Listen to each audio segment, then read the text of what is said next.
Hello and welcome to In Case You Missed It. We'll start where we always do, which is the update on where we're at with the Obamacare subsidies or healthcare reform in DC. So, where we're at is Republicans are really split. Moderate Republicans want to just extend the subsidies. They are terrified of the almost certain blue wave that is coming for them in the midterm elections, whereas the more staunch conservatives, the more MAGA, more Trump brand Republicans don't want to do any of that. They want to pass the Trump health freedom accounts, or they want to expand on Trump's great healthcare bill that he proposed last week, where they'll hand out money and accounts to people to pay for medical expenses or their premiums.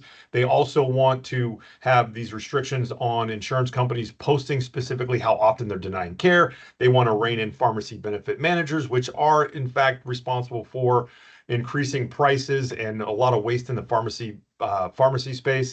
And also, they want to, speaking of pharmaceutical, pass the most favored nation pricing along. So this is where insurance, big pharma, will charge us the same amounts they charge other developed nations.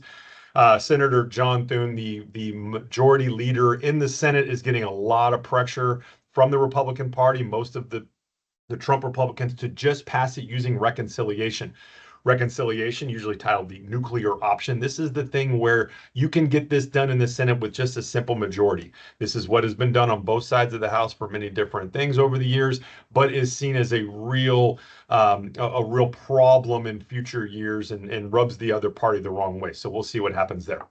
CEOs from the five major health insurance companies, Cigna, Blue Shield of California, CVS Health, which you know is Aetna from an insurance company standpoint, United Healthcare, and Elevance, which you most likely heard of Anthem Blue Cross of California. They were brought in front of the House Energy and Commerce Subcommittee on Thursday, where they were given quite the dressing down by our lawmakers, blaming them and asking them what are the root causes driving the unaffordability in the healthcare system, specifically the premiums. The insurance company executives had what you would think would be their normal response, one I could have predicted, which is, hey, listen, our prices are simply a reflection of what it costs to deliver care in America, which there's a lot of truth to that.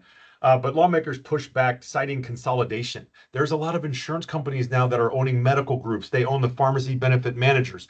So when the prices go up, they tend to be advantaged by that. So a lot of back and forth by both lawmakers and CEOs, both blaming each other.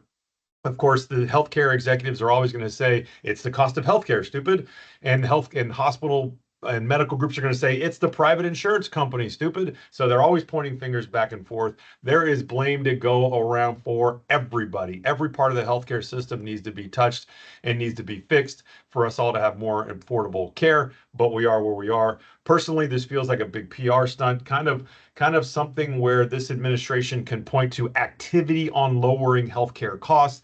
Are hearings like this going to drive real change?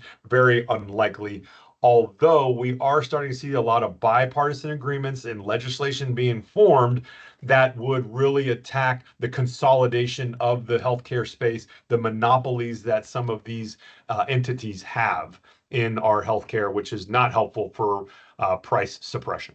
OpenAI, as you know, is ChatGPT, has come out with their ChatGPT Health. So there's really two different lanes ChatGPT Health is going to occupy. One is consumer health. This is for all of us. This is our very smart assistant that can help us go through medical bills, can help us understand what to do next with our health care, can help us with claim denials. That's the consumer health space. And then there's the hospital health space. And this is in the clinic. This is under very strict rules. And you're going to see a lot of this coming out in the partnership that OpenAI has with the Gates Foundation, called Horizon 1000. Now, this is a plan to work with African leaders to determine how they can use artificial intelligence in their clinics, in their hospitals, to drive efficiencies and help more people get care. Horizon 1000 aims to be in with over 1,000 medical clinics across Africa by 2028. All of this is going to be starting in Rwanda. That's where they're going to start this. And the real problem that we're facing is in some of these major metropolitan areas, there is only one doctor per 50,000 residents. So in Africa, their barrier to care is not that they can't afford the premium for the health insurance, not at all. Of course, the barrier to care is there's not enough supply of medical services to meet the demand. So we'll see where artificial intelligence can help drive some efficiencies and get these providers to be able to see more people more efficiently. All of this is feeling kind of like a beta test for how they would really do this in America. So keep an eye on how this is going. Not to be outdone, Amazon has rolled out through their One Medical, which is their membership-based primary care provider, an agentic health AI assistant. So this is not going to replace the doctors. This is not going to replace the medical providers, anything like that. But it is going to be there to help people work through, again, reading their MRIs, understanding what to do with the medical information they've been given, where they can find second opinions, even helping to schedule some care. So we'll see where Amazon and the AI in healthcare contest goes. Finally, we have the United States officially withdrawing from the World Health Organization, a 78-year-old organization the United States helped found and fund. We have been the main funder of this organization for a very long time. President Trump says we're withdrawing over many things, the distribution of power, the fact that there's never been an American that can lead the organization. But the major thing is the way that the WHO, the World Health Organization, handled the COVID-19 epidemic, originally saying don't wear masks, and this is not an airborne type of illness.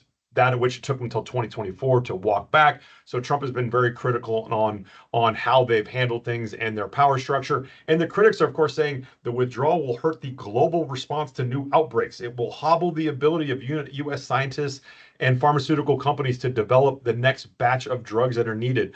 The World Health Organization is the central point where everybody in the world can go to for good information, to share information, and has been instrumental in global epidemics in fighting them.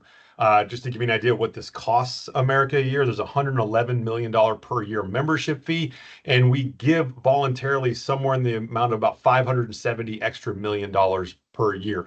So theoretically, this will be a savings. Hopefully that money could be reinvested somewhere else, but it does mark a major date in history when the U.S. withdraws from the World Health Organization. Thanks for stopping by. We'll see you next week.